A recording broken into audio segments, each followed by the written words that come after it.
Next, students, let's look at monitoring the ethical compliance. Okay. Now, this is the problem. You cannot manage what you cannot measure.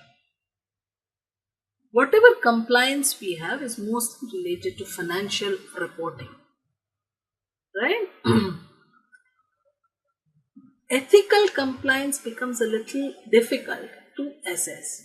Can the organization be aware of what is happening on a day-to-day basis? How are employees responding? How are they interacting? What are their interrelationships with the suppliers, with other third parties? How do they make ethical compliance also a core element of its mainstream governance and accountability framework? How do you ensure ethical compliance, right? Now, it is true that CEOs, CFOs, they have to certify that there are adequate internal controls, etc. But are they sure? When they know that there is an ethical culture, then they can be more sure, more confident. Yes or no? There are audits, there are penalties. These act as deterrents. But the management needs its own personal sense of comfort that internal controls are in place. And it does so, it can have so, when they are quite assured that the ethical framework is in compliance. That people respond, act in accordance with the ethical culture, in accordance with the organizational values. So the methods for compliance are a couple of, they are really feedback-based tools which we could measure and improve compliance would be the human performance feedback loop, survey tools, and the whistleblowing framework. Let's take a look at them. The human performance feedback loop, performance review and development systems must be fully aligned with the requirements for ethical conduct. If the code of ethics dictates that employees treat all others with dignity and respect, then the review process must assess whether that is truly happening. Are you following? What are they saying? Just take a feedback. Human performance. If the code of ethics dictates that employees should treat the others with dignity, then we need a review to see whether that is truly happening. This can be done with a 360-degree feedback. Whether this is truly happening. What is a 360-degree feedback? This is a process where superior gives you feedback, your colleagues give you feedback, and your juniors give you feedback. Follow it? Where superior, your peers and your direct reports and even customers sometimes give you an evaluate, and you will receive an analysis how you perceive yourself and how others perceive you. A 360-degree feedback. Follow?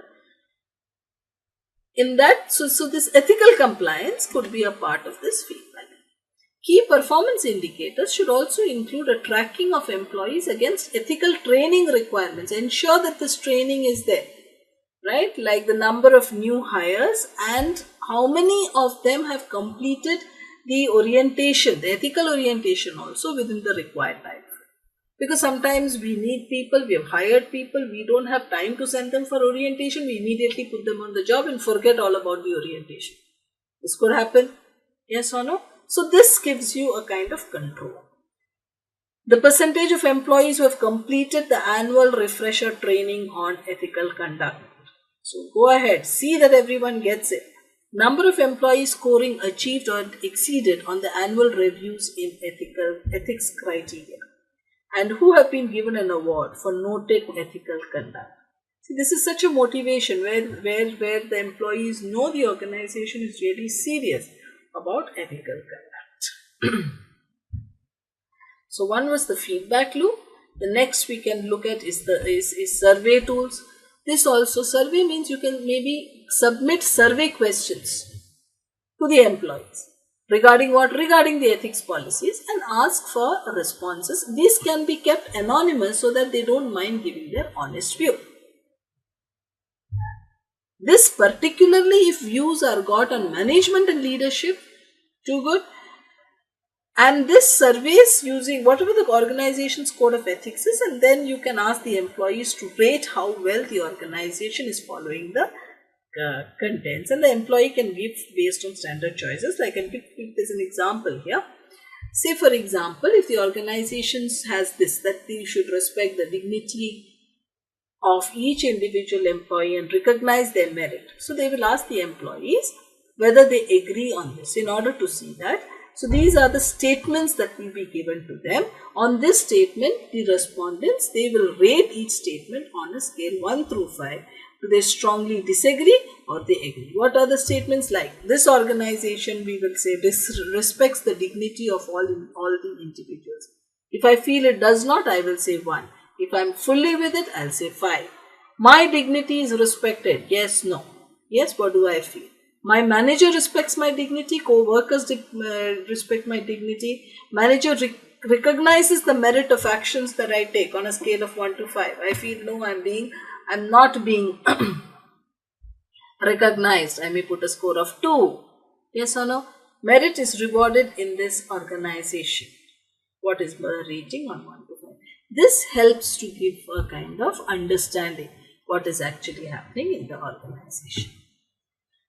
These results of the survey, they can help, they will help in developing ongoing compliance indicators.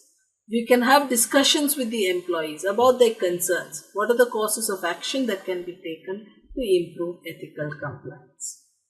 So this turns the company into learning and developing organization.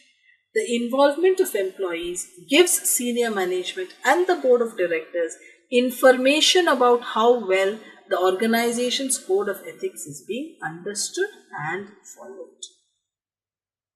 Management accountants should ensure that the survey data can provide focused attention and action. Pertinent issues should get identified. Followed. So survey is again very simple, particularly when the responses are anonymous, they can add a lot of value. You get a lot of information. Now it is for the organization to use such information to maybe start a dialogue, see what can be done, and ensure that the organization is developing the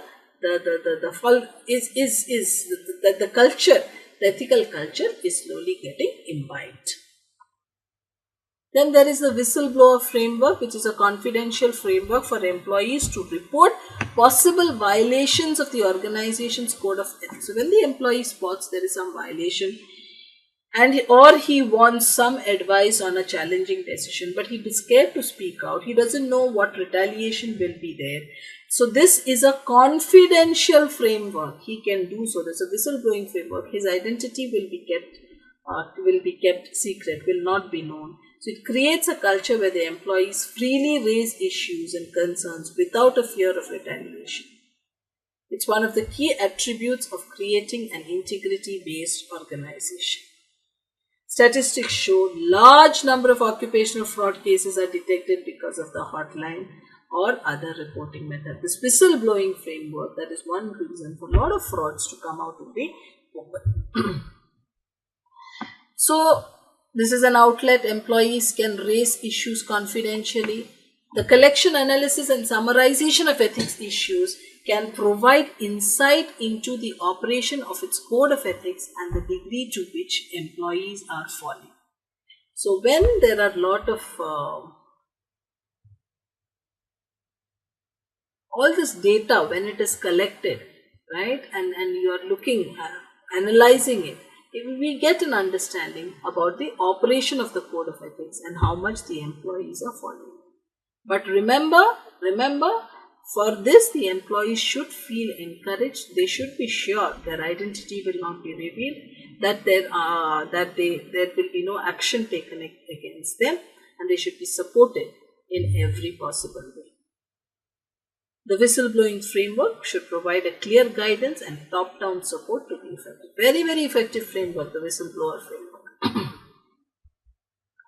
Tracking and monitoring issues raised through a whistleblowing framework creates opportunities to enhance internal controls. Again, once these things come to light, we can see what can be done and what internal controls could be taken. What have we overlooked?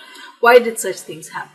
So they need to ensure that such processes are in place, that they operate on a fully confidential basis, and that they are capable of generating statistical or event-based reporting through which insight into ethical practice can be created. When they say there is an adequate level of internal control, of course, CEOs, CFOs are placing their own integrity on the line.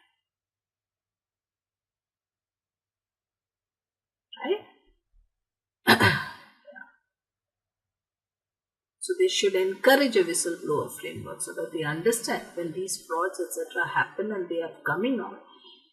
So the CEOs and CFOs obviously will have much better, a greater sense of security, greater sense of comfort when they sign off these compliance statements.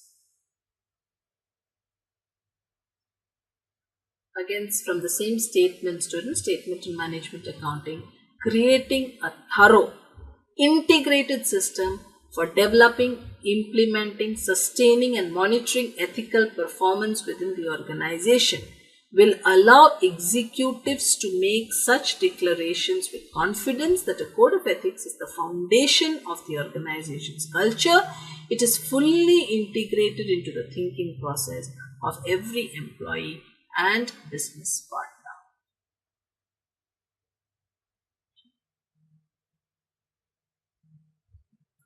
Okay, students, we come to the final quiz.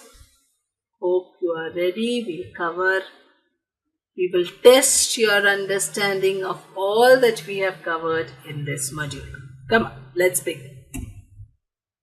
Which of the following statements is true? A. Corruption exists only in small underdeveloped countries. B. Corruption in a country excites foreign investors. C. An unethical act must necessarily be an illegal act. D. Anti-corruption strategy is made effective through strong political and bureaucratic will. Which is true? Corruption exists everywhere in all countries. Corruption in a country excites, of course, not foreign investors. The cost would go up. Is it necessary? Unethical is illegal? Never. Anti-corruption strategy is made effective through strong political and bureaucratic will. The correct answer is D. Next, for ethics training to be effective, it should contain all of the following elements except A. It should be a part of orientation as well as ongoing training. It should relate to real-world situations faced by employees. It should provide a consistent message, and it should include a test to evaluate learning. For ethics training to be effective, there should be orientation, ongoing, real-world situation. Real-life situations would help. Consistently, the message should be think. You don't evaluate that learning. It's not possible. So the correct answer is D. Which of the following is a true statement regarding organizational ethics? As long as officer and employee behavior meet the requirements of law, the organization can be considered to have a functioning system of ethical behavior. What do you say? Think about it. B. A strong sense of ethics on the part of employees who are in the best position to appropriate cash and other assets is the most vital part of a functioning system of ethical behavior. C. If an organization has a strong code of ethical conduct in place, the role of employee training can be downplayed. D. Paying attention to whistleblowers plays a significant role in maintaining an effective ethical atmosphere. This is a matter of legal, not ethics. Yes or no? Only for cash and other appropriates? Not really. Ethics can be so many bigger things, right? Strong ethical, the role of employee training? No, it cannot. So the correct answer is whistleblowers is really important. A significant role in maintaining effective ethical. When you have whistleblowers, they are respected, they are treated, they are heard, they are listened to, then definitely a better, more effective ethical culture, ethical atmosphere can be created. Okay, students, let's match the following. You have on this side Sarbanes-Oxley Section 406, US Foreign Corrupt Practices Act, IMA Statement of Professional Ethical Practice, and IMA Statement again, Value and Ethics from Inception to Practice. Okay, now what do I have to match it with? What does it say on the other side? prohibits payments to foreign officials to obtain or renew business. B. Code of conduct for management accounting professionals.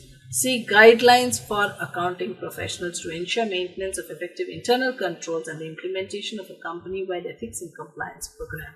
And D. The Code of Ethics for senior financial officers. Pretty simple, right, students? Come on, match. I'm proceeding with the answers. That's right.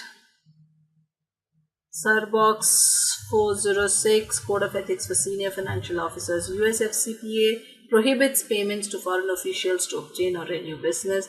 IMA Statement of Professional Ethical Practice.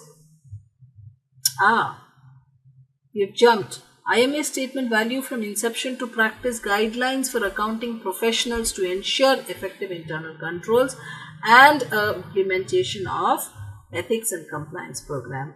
And finally, the Statement of Professional Ethical Practice, the Code of Conduct for Management Accounting Professionals. This is what we discussed in the first module of section F. Next, a whistleblowing framework as recommended by IMA Statement on Management Accounting, Values and Ethics from Inception to Practice will provide all of the following benefits except opportunities to enhance and improve internal controls. B. A confidential means of employees to report possible violations. C. A method for defining the organization's behavioral values. And D. A means for collection, analysis and summarization of ethical issues. Okay. So, come on.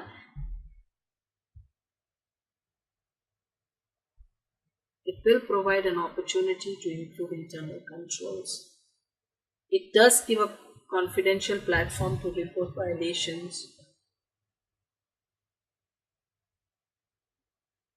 Whistleblowing framework is not a means for defining the behavioral values, right? It is a means for collection, analysis and summarization of ethical issues.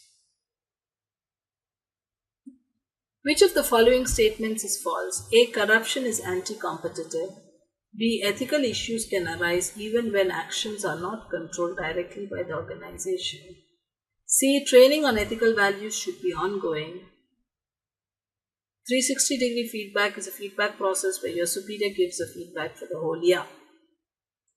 Corruption is anti-competitive is true. Ethical issues can arise even when actions are not controlled directly by the organization. Yes, your supplier, your third party, your outsourced, the agency to whom you have outsourced, right? Training on ethical values should be ongoing is correct. So this, what is 360-degree feedback, students? 360-degree feedback is a feedback process where your superior gives feedback for the whole year. No, 360-degree feedback means you get feedback from your superior, you get it from your peers, and you get it from your juniors. Which of the following provisions are covered in the US Foreign Corrupt Practices Act? 1. Illegal payments to foreign officials to assist in obtaining business. Transparency of accounting records reflecting all transactions. Payments to agents for the purpose of influencing foreign officials. And 4. Maintenance of an adequate system of internal controls. Is it 1 only, 1 and 3, 2, 3 and 4, 1, 2, 3 and 4?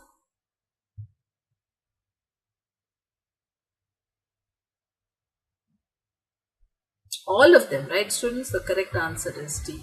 All of them are provisions of the US Foreign Corrupt Practices Act. Illegal payments, transparency of accounting records. They have a bribery provision and an accounting provision. Don't forget. Payments to agents also for influencing foreign officials and internal controls. The US FCPA forbids an American company doing business overseas to pay bribes. B. Requires foreign companies doing business in the United States to comply with Sarbanes-Oxley. C. Requires foreign companies that want to sell stock in the US exchanges to register with the Securities and Exchange Commission. Forbids companies that do business in the United States from paying bribes. US Foreign Corrupt Practices Act forbids an American company doing business overseas to pay bribes, right? It does not ask one to comply with SOX. It does not require foreign companies which want to sell stock in US exchanges to register with the SEC. It does not forbid companies that do business in the United States from paying bribes. It is the other. Which of the following is prohibited by the FCPA? A. The payment for US exports in currency other than US dollars. B. The offer of payment to foreign officials to obtain business. C. The purchase by foreigners of strategic assets from the US. D. The payment of US funds to any regime not recognized by US Department of State. It's not easy, right, students? Which of the following? Right. Payment to B is correct. The payment to foreign officials to obtain business. Section 406 of the Sarbanes-Oxley Act requires A. Senior financial officers to have and follow a code of ethics. B. Organizations to use specific wording in their code of ethics. C. Senior financial officers to sign off on the annual tax return. And D. Changes to the code of ethics to be reported on a Form 8K.